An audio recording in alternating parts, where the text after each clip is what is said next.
Con el pasar de los años y debido al envejecimiento, que es normal e inevitable, las personas van adquiriendo ciertas enfermedades características a su edad. Entre los adultos mayores hay ciertos padecimientos que son bastante frecuentes, como lo son la demencia senil, la artrosis, la presión arterial alta, la osteoporosis y la sordera, entre muchos otros. El día de hoy, en Cuidando mi Salud, enfermedades del adulto mayor. Comenzamos.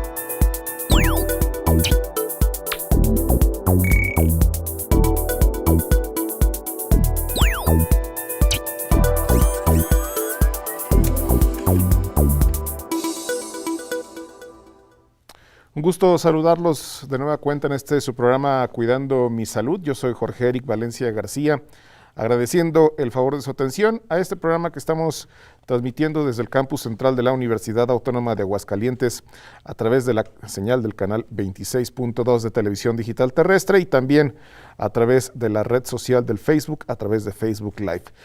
Las líneas telefónicas, como siempre, están a su disposición para que se comunique con nosotros, ya sea para dar preguntas a nuestros invitados o para algún comentario que quiera hacer sobre este programa y sobre todo lo que transmitimos aquí en UATV.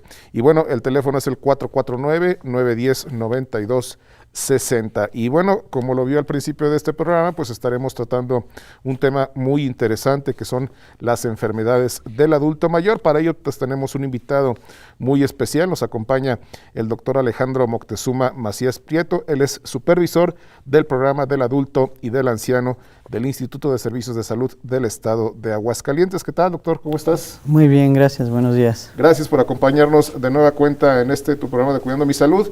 Y bueno, obviamente ya sabes que como dinámica de este programa tenemos la presentación de ustedes mismos sobre lo que hacen sobre esta temática que tratamos hoy. Perfecto. Mi nombre es Alejandro Moctezuma Macías Prieto, soy supervisor estatal del programa de salud del adulto y del anciano. Como tal, tengo una especialidad de medicina familiar también y actualmente pues me enfoco en lo que es la supervisión estatal del programa, donde manejamos diferentes aspectos como tal de la persona adulta mayor, desde su funcionalidad, desde sus cuidados y las estrategias que están implementando la Secretaría de Salud para mantener a la persona adulta mayor con una calidad de vida pues mejor. Claro que sí, doctor. Pues gracias por acompañarnos en esta mañana de 16 de junio del año 2021. Ya estamos casi la mitad del año, ya muy cerquita de la mitad del año. Vamos a ver una cápsula que habla sobre los cuidados para el envejecimiento exitoso y regresamos para platicar sobre esta temática.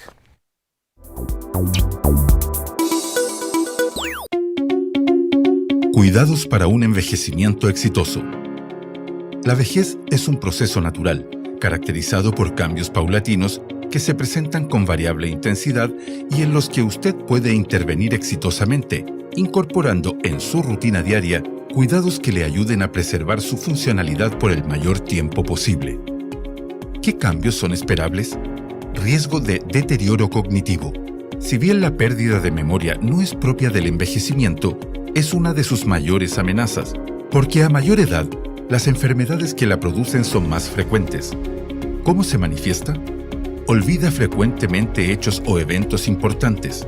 Pierde el hilo durante las conversaciones, al leer libros o ver películas. Presenta dificultad para orientarse en entornos conocidos dentro y fuera de su hogar. Sus familiares y amigos advierten todos estos cambios. Trastornos afectivos, depresión, señales que pueden alertarnos. Cambios en el estado de ánimo, tristeza, irritabilidad, exceso de sueño o insomnio. Falta de interés en hacer lo que antes le gustaba. Alteración en la concentración. Tendencia al aislamiento social. ¿Qué factores pueden gatillarla? Conflictos familiares, pérdida de seres queridos, soledad. Progresiva dependencia por limitaciones funcionales. Enfermedades y dolores crónicos. ¿Cómo mejorar la memoria y evitar la depresión? Enfoque su atención en una tarea a la vez. Manténgase activo mentalmente. Lea, realice sopas de letras o crucigramas diariamente. Sociabilice con amigos, familiares o realizando voluntariado en alguna organización. Realice actividad física y, si se encuentra en cama, permita la entrada de luz solar por la ventana. Alteraciones en huesos, músculos y articulaciones. Al envejecer, se pierde masa muscular, fuerza, resistencia y flexibilidad, factores que pueden afectar su coordinación, estabilidad y equilibrio, reduciendo la capacidad de marcha y aumentando el riesgo de caídas. ¿Qué puede hacer? Evalúe junto a su médico la necesidad de incorporar suplementos de calcio y vitamina D. Evite el sedentarismo. Practique ejercicios aeróbicos de bajo impacto como la natación. Para mejorar el equilibrio, puede realizar tai chi, pilates o yoga. Medidas para prevenir caídas. No se automedique.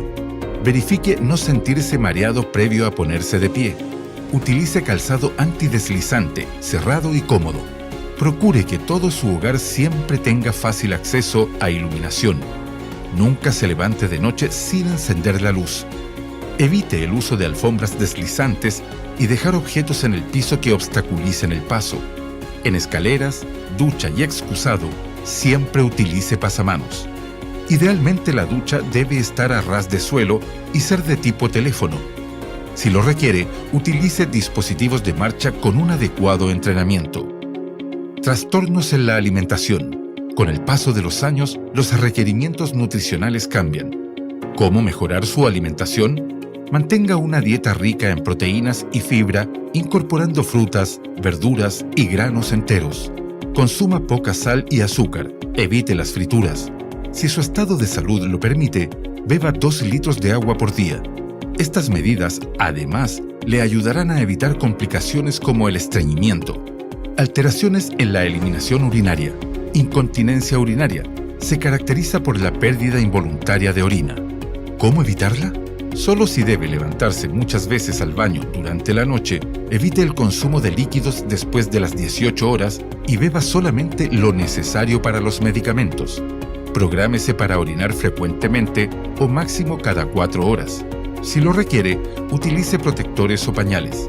Solicite orientación sobre ejercicios que le ayudan a fortalecer los músculos del piso pélvico. Enfermedades crónicas frecuentes. Las enfermedades crónicas más frecuentes en esta etapa de la vida son hipertensión, diabetes, dislipidemia, hipotiroidismo, falta de vitamina D y algunos cánceres. Muchas de estas enfermedades no presentan síntomas en etapas iniciales. ¿Cómo disminuir el riesgo de contraerlas? Evite totalmente el tabaco y beber más de 2 copas de vino al día. Mantenga un peso adecuado. Realice ejercicios apropiados a su condición. ¿Cómo detectarlas precozmente? Controle regularmente su presión arterial, glicemia, colesterol, hormonas tiroideas y vitamina D. Consulte a su médico respecto de las alternativas de detección precoz de los cánceres más frecuentes y los límites de edad para los exámenes recomendados. No olvide vacunarse anualmente contra la influenza y cada 5 años contra la neumonía. En todo este proceso es fundamental incluir a su familia, amigos o cuidadores para pesquisar alertas que puedan delatar alguna patología y acompañarlo a consultar a su médico en forma oportuna. Clínica Alemana. Si es tu salud, es la alemana. Pues bueno, esto que vimos en el video, esta información la estaremos manejando a lo largo del programa con el doctor Alejandro Moctezuma Macías Prieto. Y bueno, doctor, primeramente, pues que nos platique un poco sobre la edad o a qué edad una persona puede ser considerada adulto mayor. Sí, Jorge, bueno, una persona se considera ya adulto mayor cuando llega a la edad de 60 años o más de 60 años, ya es considerado un adulto mayor. Muy bien. ¿Los aspectos físicos, psicológicos que los caracterizan? Bueno, en cuanto a aspectos físicos y psicológicos de la persona adulta mayor, empieza a haber un declive en ciertas funciones.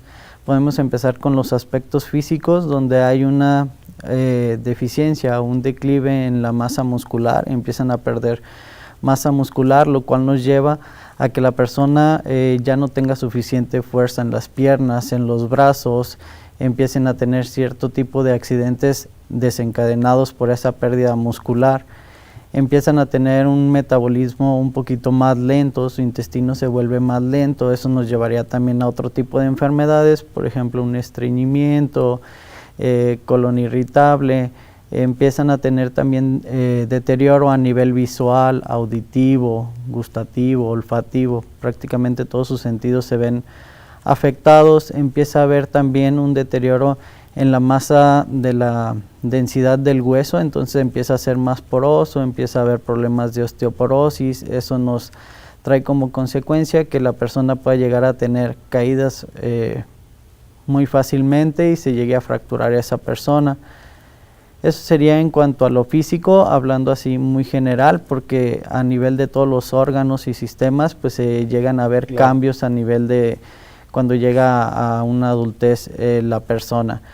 En cuanto al ámbito psicológico, la persona sí tiene muchos cambios en el adulto mayor, obviamente cambia todo su estilo de vida de una persona adulta mayor, cada vez empiezan a tener menos posibilidades de moverse, hay también deterioro, deformidades de algunos huesos que nos empiezan a limitar.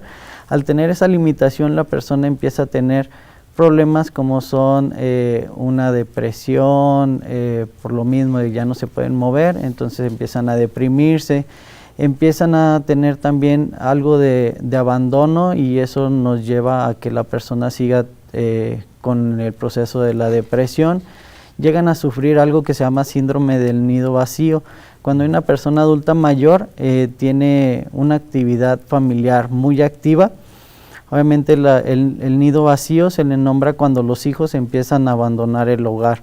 Entonces se van del hogar y las personas quedan quedan solas y entonces eso nos lleva a que tengan una depresión o empiecen a tener un poquito de menos actividad, lo cual nos lleve a que el tener esa ausencia de las actividades que estaban acostumbrados a realizar, pues nos afecten un poquito más, ¿sí? Y bueno, todos estos aspectos se pueden sobrellevar, o sea, no aparecen de buenas a primeras, van poco a poco. Sí, no, todo esto pues los vamos notando con las actividades y las actitudes que va teniendo la persona, empiezan a estar más dispersos, empiezan a olvidárseles algunas cosas, empiezan a querer estar más tiempo dormidos, baja también su apetito. Sí, hay muchos cambios que llega a tener la persona que nos están dando como el foco rojo de poner atención, de que ya está viendo algunos cambios en esa persona que nos puede poner en riesgo la salud de la persona adulta mayor. Y bueno, un aspecto muy importante son las enfermedades mentales que afectan a los adultos. Si nos puedes platicar un poco sobre ellas, por favor. Sí, claro, las enfermedades mentales que se presentan con mayor frecuencia en los adultos mayores está la demencia en sus diferentes variables. Existen diferentes demencia senil, demencia vascular, por ejemplo Alzheimer, que es un tipo de demencia. Está como tal el Alzheimer, el insomnio, depresión, ¿sí? Esas serían como que las principales. ¿Hay diferencia entre demencia senil y Alzheimer?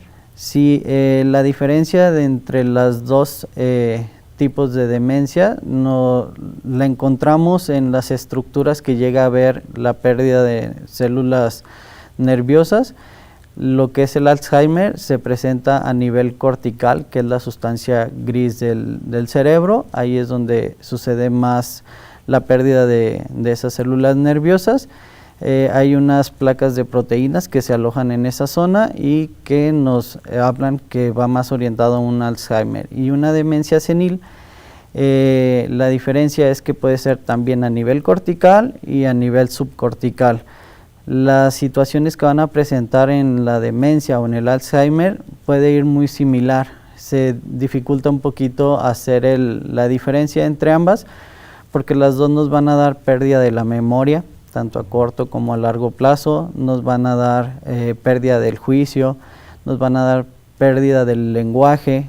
Alguna diferencia donde la podríamos encontrar un poquito más marcada sería que en la demencia senil los movimientos o algo que se llama apraxia, la persona no logra hacer los movimientos finos, entonces se va perdiendo también parte de la motricidad de la persona, el lenguaje, ese sí se ve afectado en las dos tipos, demencia senil y Alzheimer.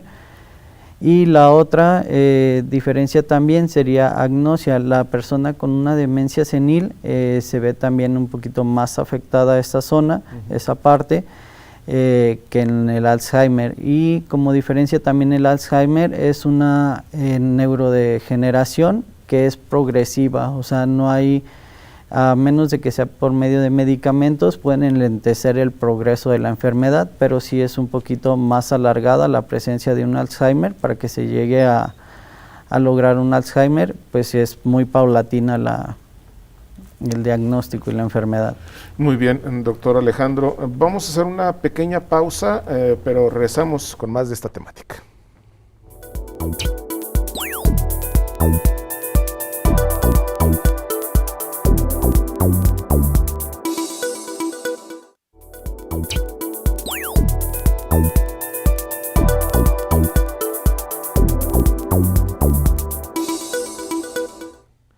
Estamos de regreso en Cuidando Mi Salud y bueno, les recordamos que las líneas telefónicas están a su disposición, 449-910-9260 para alguna pregunta que tenga con nuestro invitado de esta mañana. Vamos a pasar a otro video que habla sobre las enfermedades no transmisibles.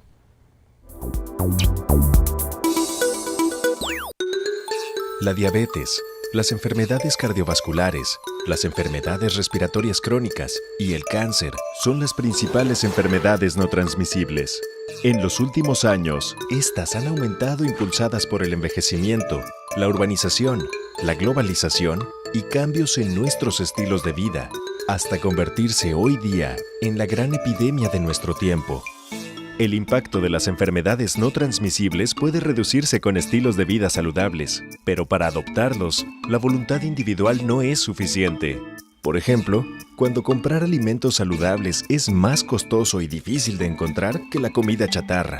Cuando realizar ejercicio físico es todo un desafío porque no contamos con áreas verdes acondicionadas, cercanas y seguras.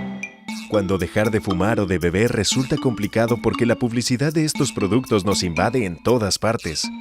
Se requieren leyes y normas que hagan de la opción saludable la más fácil de tomar, pues de no hacerlo, cada vez más personas se enfermarán y necesitarán medicamentos y tratamientos costosos de por vida, los cuales podrían llevarlos a la ruina.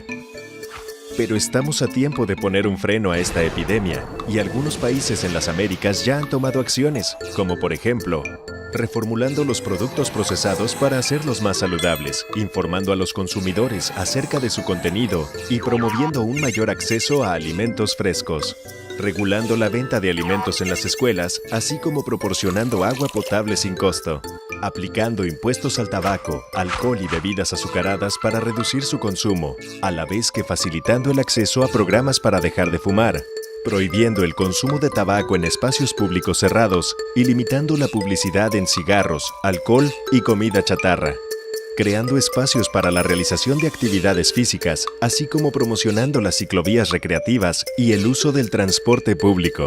Los gobiernos deben asegurar los servicios de salud para la población, el acceso a la detección oportuna, el diagnóstico, cuidados de salud y medicamentos, sin discriminación y sin que ello implique caer en dificultades económicas. Las personas deben tener apoyo y acceso a la información para empoderarlas en el manejo de su propia salud, con el fin de mejorar el control de sus enfermedades y contribuir a un desarrollo sano de ellos y sus familias. De esta forma, las personas como tú, yo y todos pondremos un alto a esta terrible epidemia y podremos disfrutar de una vida más larga y beneficiosa. Políticas públicas y hábitos saludables constituyen la receta para un mejor estilo de vida. Comparte esta información y si deseas saber más, visita nuestra página.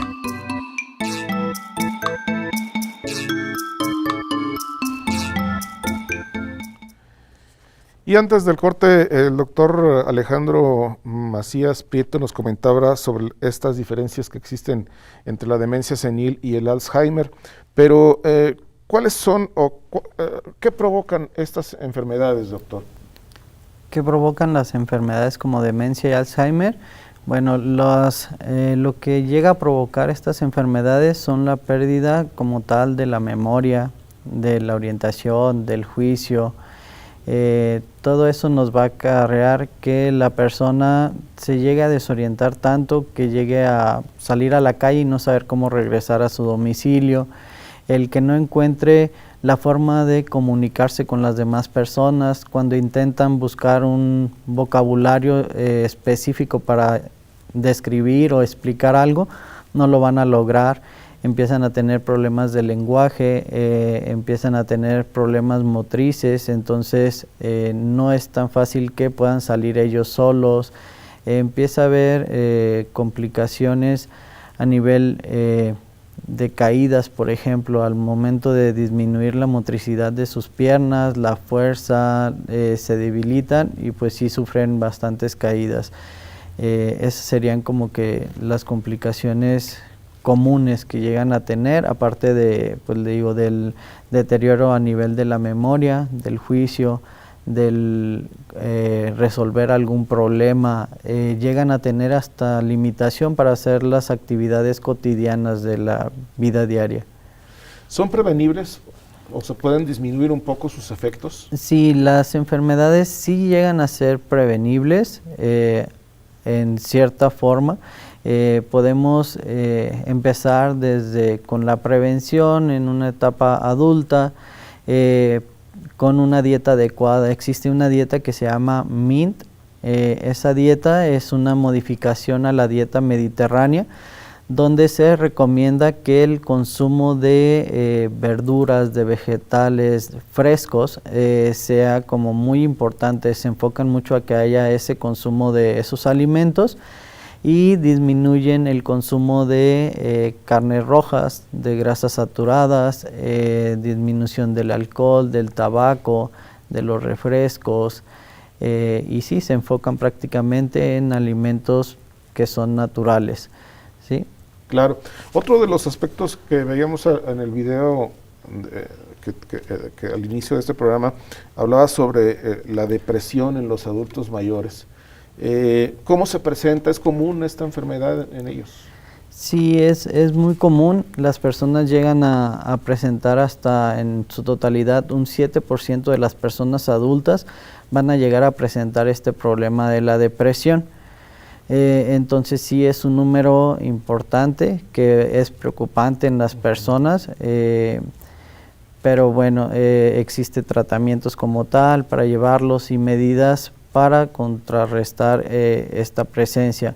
Se me faltó mencionar también en la pregunta anterior que sí hay otro tipo de forma de modificar, aparte de la dieta, podemos modificar el ejercicio. Una persona que hace ejercicio pues va a tener menos riesgo o probabilidad de presentar problemas en su etapa adulta, y pues eliminar el consumo de tabaco y del alcohol también serían bastante beneficiosos para prevenir ese problema. En cuanto a la demencia, pues le digo, sí es un número importante de personas adultas mayores que lo van a llegar a presentar, entonces sí es bastante común el problema de la depresión. De la depresión, claro. Y bueno, ¿de qué manera se debe actuar ante esta problemática? Bueno, se debe actuar, uno, encontrando los síntomas de las personas. Cuando nos podemos dar cuenta que la persona ya tiene ciertos síntomas que me hacen sospechar de una depresión, la persona empieza a disminuir su apetito, están llorando frecuentemente, no quieren hacer sus actividades que anteriormente ya realizaban, tienen menos energía, están apáticos, están irritables. Esos son síntomas que debemos de detectar en una persona y poder diagnosticar una depresión. Al momento que diagnosticamos como tal la depresión, pues entonces tenemos que dirigirnos ante un personal especializado, sea un médico, sea un psiquiatra, donde nos puedan valorar a nuestro paciente, realizarle las técnicas o instrumentos que existen para detectar una depresión como tal, y una vez diagnosticada, pues iniciar con su tratamiento, enviarlos a lo mejor a alguna terapia psicológica que nos ayude también a fortalecer nuestro tratamiento, que va a ser multidisciplinario. Por eso es recomendable que tengan actividad constante, ¿no? Los adultos mayores. Claro, los adultos mayores, al tener esa actividad, esa socialización, pues también tienen menos riesgo de padecer una depresión. El socializar con las personas, el tener una actividad física, ya sea en casa, el limitarles las actividades que hacen las personas, pues eso también incrementa un poco el riesgo de que lleguen a padecer alguna depresión. Claro. Otra problemática muy frecuente en los adultos mayores es el trastorno del sueño. Vemos que cambian totalmente sus horas de sueño, ¿no? Sí, claro. En los adultos mayores existe un trastorno como tal, de presencia de insomnio como tal. Entonces, las personas, ¿qué es lo que pasa? Las personas tienen una alteración en su ciclo circadiano. El ciclo circadiano es el ciclo que nos habla en qué horas debe de estar el cuerpo dormido, en qué horas debe de estar más alerta y cuándo vuelve a descansar el cuerpo. Entonces existe una alteración de ese ciclo circadiano, donde las personas tienden a dormir más temprano y a levantarse más temprano. Entonces las horas se acortan. Debemos recordar que las personas adultas mayores deben de también tener un descanso entre 7 y 8 horas. Entonces, al tener más corto ese ciclo circadiano, pues las personas no descansan.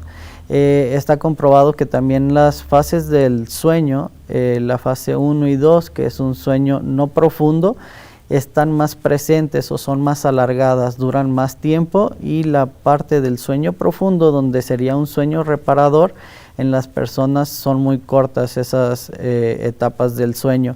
Entonces, de ahí que vengan que las personas tengan una alteración del sueño en la etapa adulta. Muy bien, doctor, gracias. Vamos a hacer otra pequeña pausa, pero no se vaya, regresamos con más.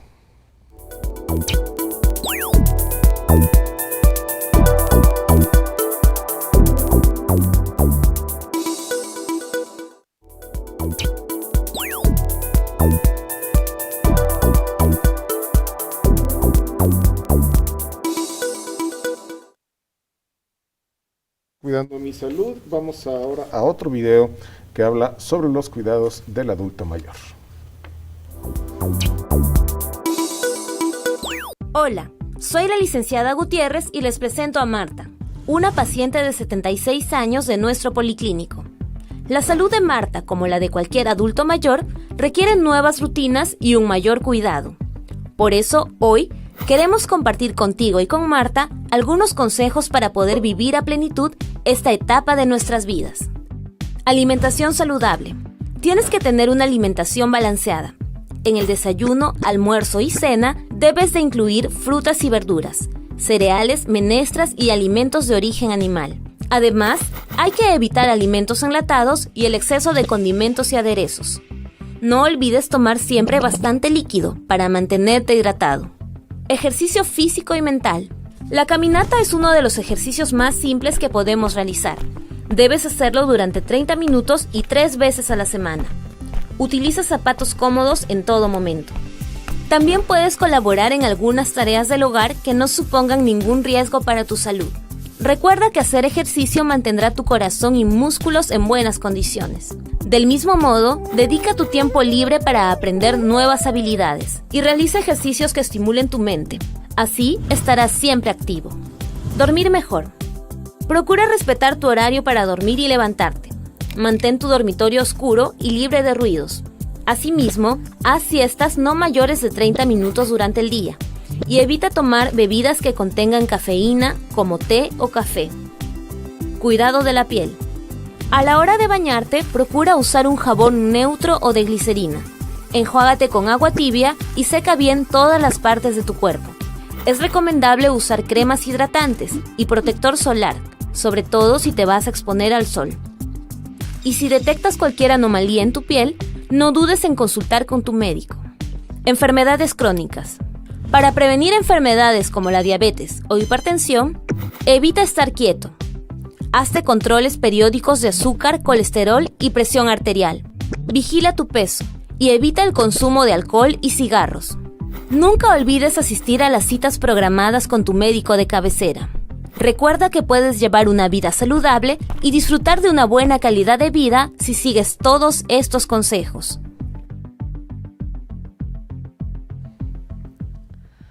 Y bueno, continuando con esta temática de las enfermedades en los adultos mayores, pues también una problemática muy importante son las enfermedades musculoesqueléticas. Si nos puedes platicar un poco sobre ello, doctor. Claro, las enfermedades musculoesqueléticas más comunes en las personas adultas mayores encontramos lo que es la osteoporosis, artritis, podemos encontrar sarcopenia también, que son como de las enfermedades más comunes, osteoartrosis en las personas. ¿Podrías comentarnos un poco sobre la osteoporosis? ¿Qué la produce? Claro, la osteoporosis es una enfermedad multisistémica donde hay un deterioro, una depresión de la masa ósea, donde el cuerpo se empieza, o los huesos del cuerpo se empiezan a hacer más porosos, porque el cuerpo está produciendo cierta cantidad de tejido óseo, pero no es la suficiente para reponer la pérdida ósea que se está teniendo. Entonces la densidad del hueso empieza a ser cada vez más porosa y más frágil, y con pérdida de la fuerza de ese hueso. En realidad, a grandes rasgos, es lo que sería la osteoporosis. ¿Se puede prevenir la osteoporosis? Sí, la osteoporosis la podemos prevenir. Obviamente teniendo una alimentación adecuada, que sea rica en calcio, que sea rica en vitamina D, teniendo actividad física para que no haya tanta descalcificación de ese hueso, exposición al sol, pudiera ser mínima, pero sí con todos los cuidados necesarios al exponerse al sol, su bloqueador solar. Todo eso nos ayudaría a prevenir que en las personas se llegue a dar la osteoporosis. Hay otro sentido en la presencia en mujeres que ya pasaron la menopausia. También durante la menopausia puede haber un incremento de lo que es osteoporosis. Entonces, en cuanto se está viviendo esta etapa en las mujeres, pues también habría que acudir con el médico para que pueda dar un reemplazo hormonal y que no se vaya a perder tanta cantidad de hueso en esa etapa. Muy bien. En cuanto a la artritis y la artrosis, platícanos un poco sobre ellas. Estas dos enfermedades se pueden confundir muy fácilmente. Lo que sí serían las diferencias como tal entre una y otra: la artritis es una enfermedad inmunológica que afecta la cápsula sinovial de las articulaciones, y en la artrosis hay un degeneramiento del cartílago de la articulación. Eso es muy importante desde ahí partir, y posterior a eso, pues la artritis se puede dar desde cualquier edad, no necesariamente implicaría que sea en el adulto mayor, se puede dar en cualquier edad. Hay una inflamación, hay deformidad del hueso, inflamación de las articulaciones, enrojecimiento, hay rigidez de las articulaciones, limitación como tal de la movilización de las articulaciones. Y en una artrosis, la diferencia es que ahí sí el porcentaje es un 24% de los mayores que van a llegar a presentar en algún momento artrosis. Esa artrosis se puede generar desde movimientos repetitivos, y los síntomas que va a presentar es que ahí en la artritis es asimétrico, puede darle en un codo pero en el otro no, y en la artrosis ahí sí ya es simétrico. Si hay afectación, va a ser afectación de ambos codos, de ambas rodillas, de ambas manos, dedos, donde hay también una deformidad como tal de la articulación. No hay tanta inflamación, no hay enrojecimiento, pero sí hay también la limitación o la rigidez de la articulación. Y pues nos lleva también a que en algún momento pueda haber limitación en ambas enfermedades, limitación de los movimientos. Hablabas también de la sarcopenia, ¿a qué se refiere esto? Sí, la sarcopenia es la pérdida del músculo en general de todo el cuerpo de un adulto mayor. Eso se va dando a los cambios de actividades en la edad adulta, pues ya no salen a hacer tanto ejercicio, ya no tienen tanta posibilidad de que los acompañe a alguien a caminar, a salir, entonces la masa muscular se va perdiendo y eso nos lleva a que tengan pues menos fuerza, que haya más caídas y pues empiecen a tener más problemas, pero en general es la pérdida del músculo en el cuerpo. Claro, es que se tiene esa falsa idea de que cuando llegamos a esta edad debemos ya descansar, relajarnos. Al contrario, tenemos que activarnos más, ¿no? Sí, tenemos que hacer las actividades que nos permita también la persona, porque en una persona que a lo mejor tiene un problema de artritis o de artrosis, no les voy a pedir que salgan a caminar en exceso, que diario salgan, pero a lo mejor actividades de flexión, extensiones en su casa, con un peso mínimo o con que les están haciendo los movimientos en reposo a algún cuidador en casa, pues con eso sería suficiente para darle el músculo. Si no le damos un ejercicio diario, el músculo se va a ir perdiendo poco a poco. Entonces, aunque sean movimientos pasivos, alguien que en casa es una persona que ya está en silla de ruedas, está postrada, pero si uno le empieza a hacer los ejercicios dentro de su misma casa, podemos preservar un poco más ese músculo. Ok. En cuanto a la fibromialgia, ¿qué nos puedes platicar? ¿También es común en la tercera edad?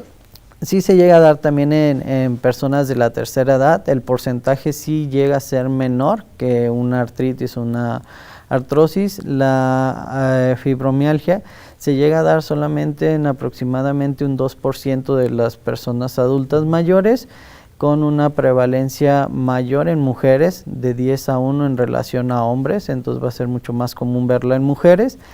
Y la enfermedad como tal es un síndrome doloroso generalizado.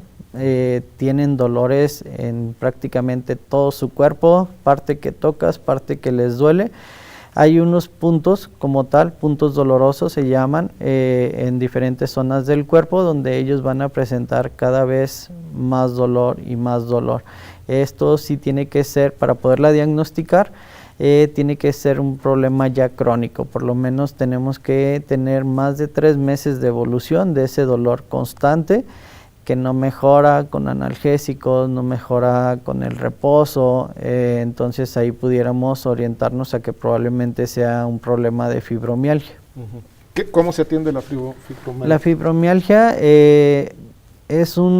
tiene un origen, es idiopático su origen, no se ha descubierto como tal que cierta situación la genere, pero se ha visto que, por ejemplo, una terapia psicológica nos ayuda bastante a reducir el dolor. Medicamentos antidepresivos se pueden llegar a utilizar en este tipo de enfermedades para controlar el dolor. Las personas pues es como una cascada del dolor, entonces tienen dolor, no se quieren mover porque les duele todo, entonces están postrados, pero van a perder músculo y cuando se quieran mover va a ser todavía más difícil moverse. Entonces una fibromialgia sí tiene que ser también un tratamiento multidisciplinario. Su ejercicio, por ejemplo, existe el yoga, el tai chi, que se ha visto mucha mejoría de los dolores, el tener una meditación, el ir a terapia psicológica y obviamente su tratamiento analgésico cuando estén teniendo la presencia de dolor, y a lo mejor un tratamiento antidepresivo también nos ayudaría en esa enfermedad. Muy bien. Y bueno, también se hablaba de las enfermedades crónico más frecuentes que se presentan en los adultos mayores. Hablábamos de la hipertensión, de la diabetes. ¿Cómo se pueden prevenir? ¿Cómo se pueden ser llevaderas estas enfermedades? Sí, las enfermedades crónicas, como ya las mencionaste, diabetes, hipertensión, hipotiroidismo, se pueden llegar a prevenir si desde jóvenes, adolescentes, empezamos a hacer cambios en nuestros hábitos de alimentación, el ejercicio, el suspender tabaco, alcohol, todos estos cambios pequeños que podemos ir haciendo con el tiempo, pues en algún momento nos van a ayudar a prevenir que tengamos este tipo de enfermedades crónicas. Tenemos un factor importante que sería la herencia, pero la herencia, pues por más herencia que tengamos, si nosotros hacemos esos cambios, probablemente no lleguemos a padecer alguna de estas enfermedades crónicas. Muy bien, pues nosotros vamos a hacer otra pausa, pero lo invitamos a que se quede con nosotros en Cuidando mi Salud.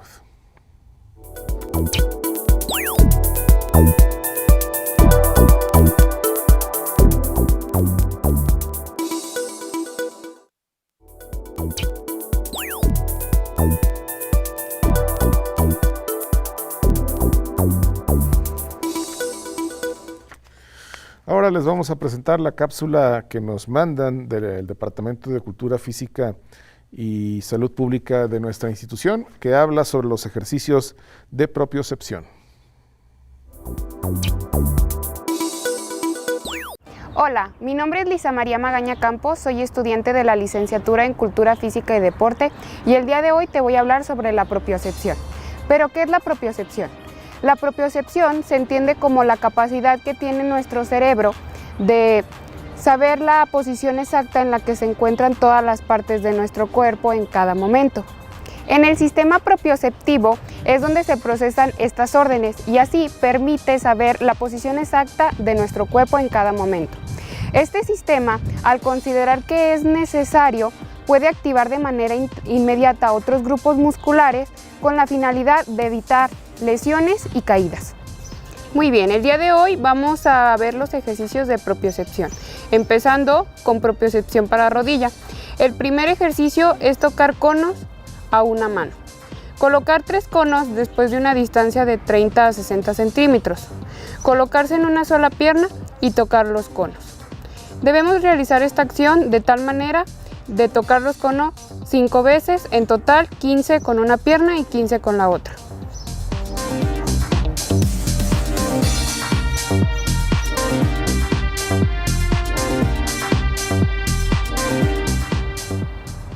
El segundo ejercicio para rodilla es saltar lateralmente. Lo puedes hacer de manera alternada o con una sola pierna. Es usar un escalón o banquito y saltar lateralmente de un extremo a medial y de un medial a extremo. Y debemos repetirlo 10 veces con el mismo pie. 5 de extremo y 5 medial. Después se puede cambiar de pie o como te dije anteriormente.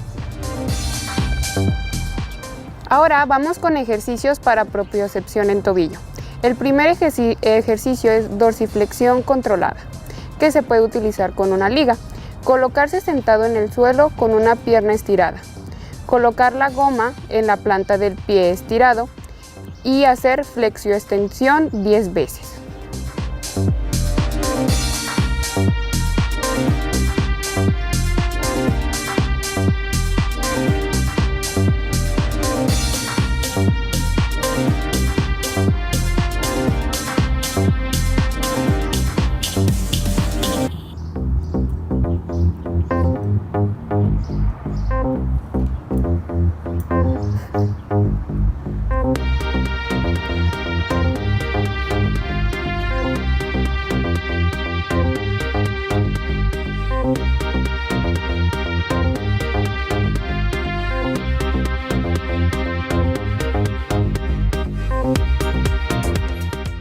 El segundo ejercicio para tobillo es tobillo hacia los lados. Es importante decirte que debes de bloquear tu rodilla para que nada más trabaje el tobillo. Se utiliza una liga y consiste en amarrar la liga de una silla o con ayuda de una persona y hacer los movimientos de medial a lateral 10 veces y de lateral a medial. Se puede bloquear la rodilla, como te había dicho, para que el movimiento solo sea de tobillo.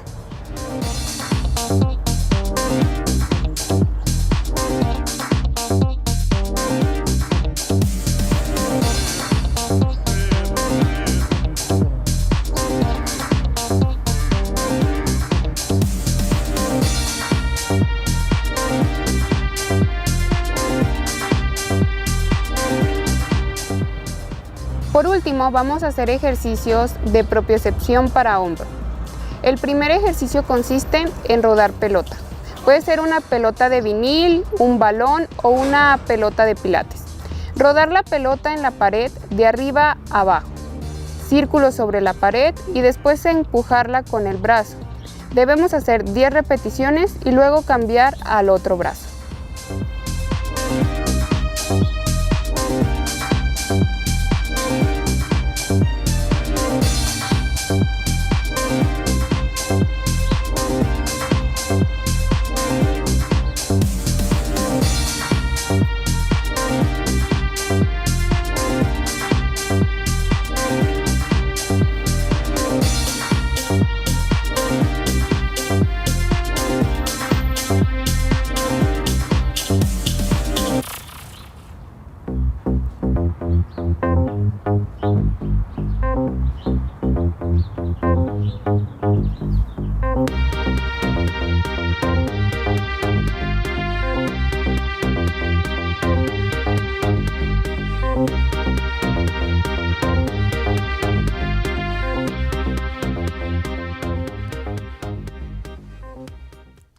Agradecemos al Departamento de Cultura Física y Salud Pública el que nos proporcionen estas cápsulas. Y bueno, ya estamos en la parte final de este programa de Cuidando mi Salud.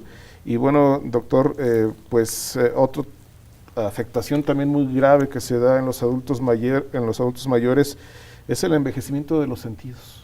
Sí, el envejecimiento de los sentidos como tal va a afectar en su totalidad todos los sentidos.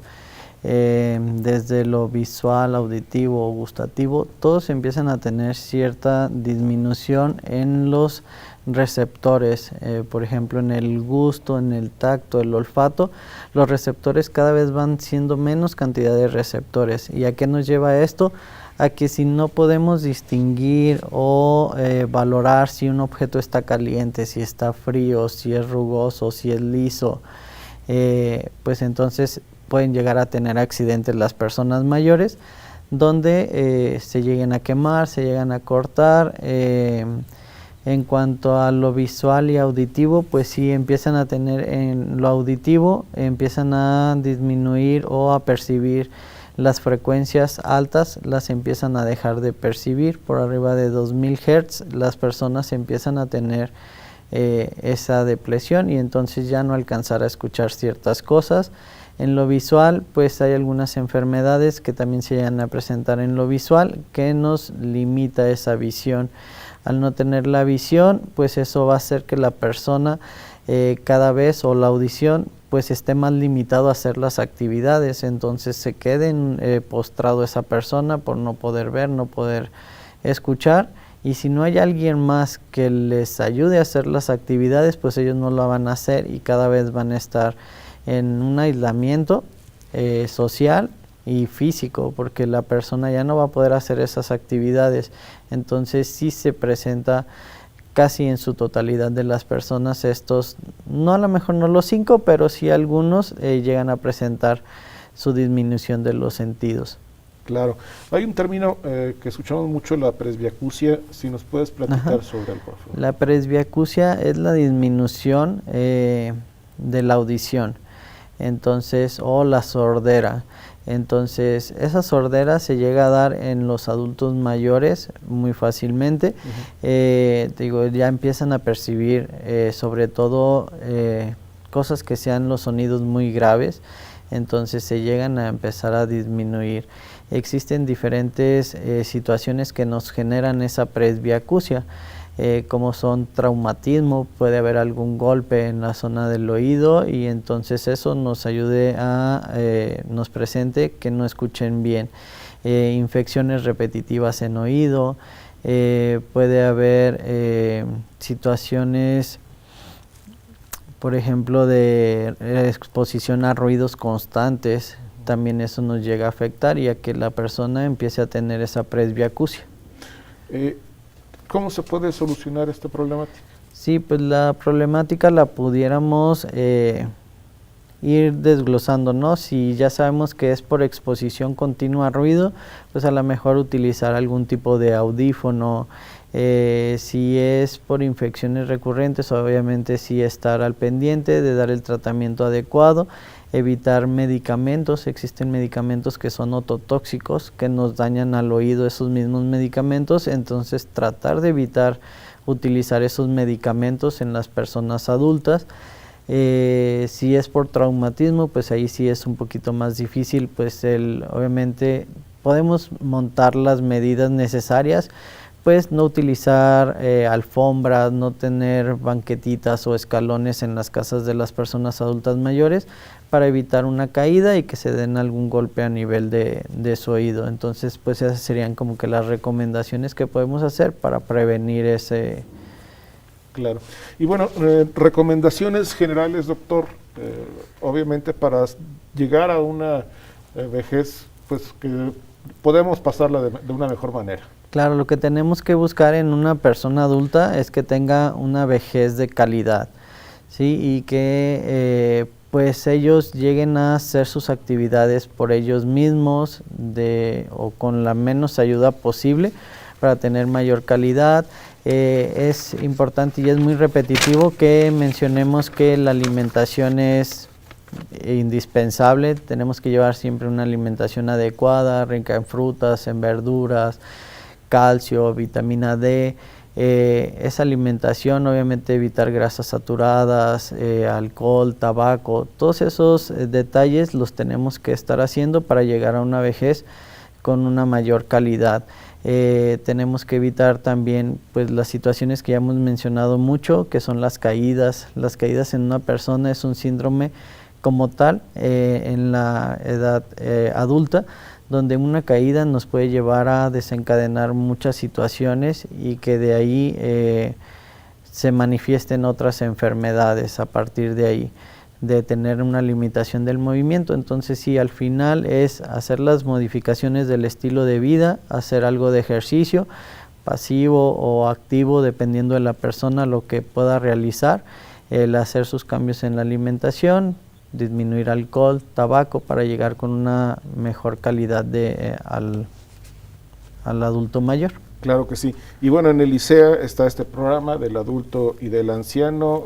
En general y rápidamente, ¿cuáles son las actividades que se dedican a Sí, estas las personas? actividades que hacemos en el programa enfocadas al adulto mayor, pues son detecciones. Tenemos detecciones de diabetes, de hipertensión, de osteoporosis. En el hombre, por ejemplo, ya mencionábamos la otra vez que el cáncer prostático es la principal causa de muerte en los adultos mayores, sobre todo personas mayores de 65 años, es donde se presenta más este cáncer. Tenemos detecciones de colesterol, triglicéridos, una dislipidemia, pues también nos incrementa el riesgo cardiovascular de la persona. Entonces también tenemos forma de hacer las detecciones como tal. Contamos también con personal que son 3 gerontólogos a nivel del estado. Uno se encuentra en Ojo Caliente en Calvillo, la otra gerontóloga está en la UNEM de enfermedades crónicas en Rincón de Romos, y el otro está en Arboledas, aquí en Centro de Salud. Entonces también ellos tienen las herramientas necesarias para detectar algún deterioro motor, mental. Muy bien, doctor Alejandro Moctezuma Macías Prieto, supervisor de este programa del adulto y del anciano del ICEA. Muchísimas gracias por habernos acompañado. Gracias. Muchas gracias. También a usted que lo hizo a lo largo de esta hora, muchísimas gracias. Lo esperamos la próxima semana en un programa más de Cuidando mi Salud. Muchas gracias.